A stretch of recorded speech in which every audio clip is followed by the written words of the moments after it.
let's head over now to Cape Town, where MPs have questioned Deputy President David Mabuza in Parliament this afternoon. eNCA's Lester Kiewit was there and joins us now from Cape Town. So Lester, usually the way these things play out, you have the set of questions that are on the order paper, the question paper in Parliament. Usually that goes very well when the Deputy President responds to those, but usually the interaction is what is really fascinating. What was the interchange today?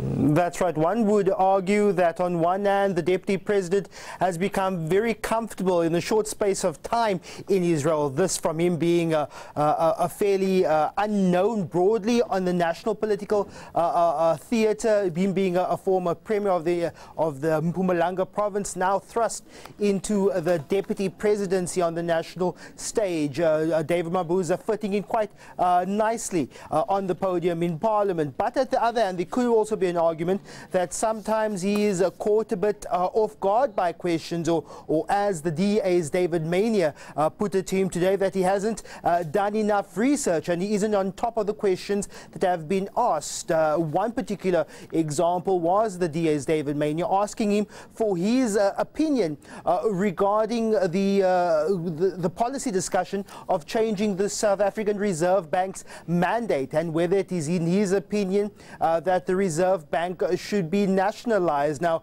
the Deputy President trying to steer clear of giving a direct answer. Of course, this is still a very sensitive policy discussion that still is happening within the ANC, and with the eyes of international markets and ratings agencies still firmly on South Africa, one would obviously understand that the Deputy President would be quite reticent in not answering that question directly.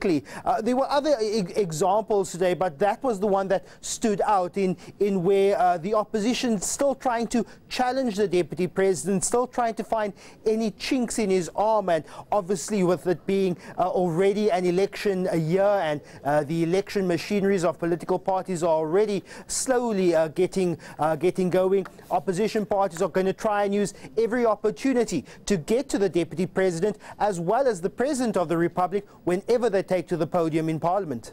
And of course, these questions are being asked of him, Lester, partly because, of course, he is the leader of government business in Parliament. What was he asked about these individuals, Nomvula Mokonyane, Dudumieni, and the Guptas? Well, not only asked of those individuals, one of them a sitting cabinet minister, but also questions asked to himself, or asked by the EFF to the Deputy President, asked about his relationship with the Gupta family, and whether or not he had benefited in any way in a relationship with the Gupta family, on questions regarding whether he thinks a minister like Nomvula Mokonyane should still be a minister, with various controversies surrounding and clouds gathering over. The Deputy President has stuck to an answer which is used on several occasions, that if anyone has any evidence of wrongdoing of any minister, a politician, they should go to the proper authorities, go to police, and then report that matter if they have evidence, and that he cannot just merely speak from a very public platform in the National Assembly and make any declarations on that respect.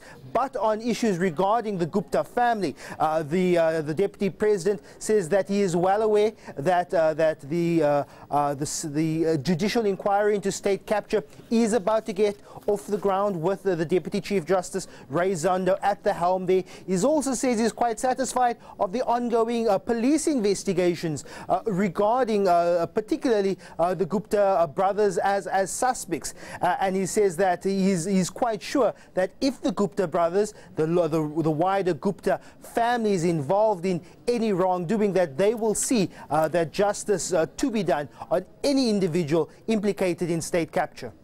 All right, that's eNCA's Lester Kiewit. Thank you so much for that update.